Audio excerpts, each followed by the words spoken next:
জিলহজ মাস অত্যন্ত ফজিলতপূর্ণ একটি মাস। মহান আল্লাহর কাছে অন্যান্য যে কোনো সময়ের তুলনায় জিলহজের প্রথম 10 দিনের আমল অধিক প্রিয়। তাই রাসূল সাল্লাল্লাহু আলাইহি ওয়াসাল্লাম জিলহজের প্রথম 9 দিন রোজা রাখতেন।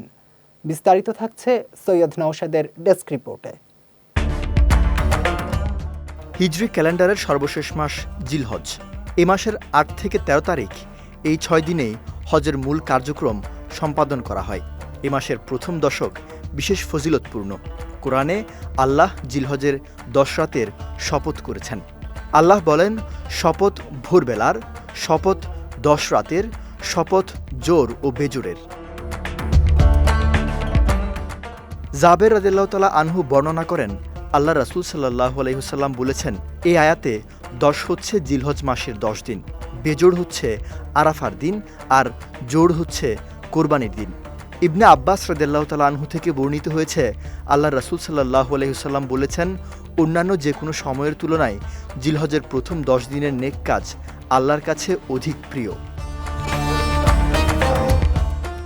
নফল ইবাদতসমূহের মধ্যে রোজা অন্যতম গুরুত্বপূর্ণ আমল। তাই জিলহজের এই দিনগুলোতে অন্যান্য নফল ইবাদতের মতো রোজা রাখলেও বেশি সওয়াব পাওয়া যাবে। এছাড়া কিছু হাদিসে জিলহজের প্রথম 9 দিন রোজা রাখার বিশেষ ফজিলতও বর্ণিত হয়েছে।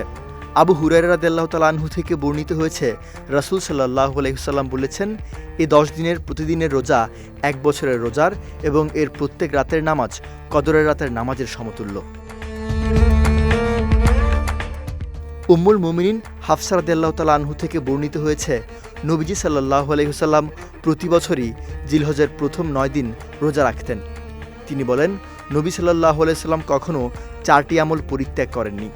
সেগুলো হলো আশুরার রোজা, জিলহজের প্রথম দশকের রোজা, প্রতি মাসের 3 দিন রোজা ও ফজরের পূর্বের 2 রাকাত নামাজ। ওয়ালটন আবারও মিলিয়নিয়ার অফারে ওয়ালটন ফ্রিজ কিনে আপনিও হয়ে যেতে পারেন মিলিয়নিয়ার। তবে এ 9 দিনের মধ্যে শেষ দিন অর্থাৎ জিলহজের 9 তারিখের রোজার ফজিলত সবচেয়ে বেশি, যেদিন আল্লাহ সবচেয়ে বেশি সংখ্যক মানুষকে ক্ষমা করে দেন। এদিন রোজার ফজিলত সম্পর্কে রাসূল সাল্লাল্লাহু আলাইহি সাল্লাম বলেন, আরাফার দিন কেউ রোজা রাখলে আমি আশাবাদী যে আল্লাহ তার পূর্ববর্তী বছর ও পরবর্তী বছরের গুনাহ মাফ করে দেবেন। সৈয়দ নওশাদ, বিজয় টিভি, নিউজ ডেস্ক।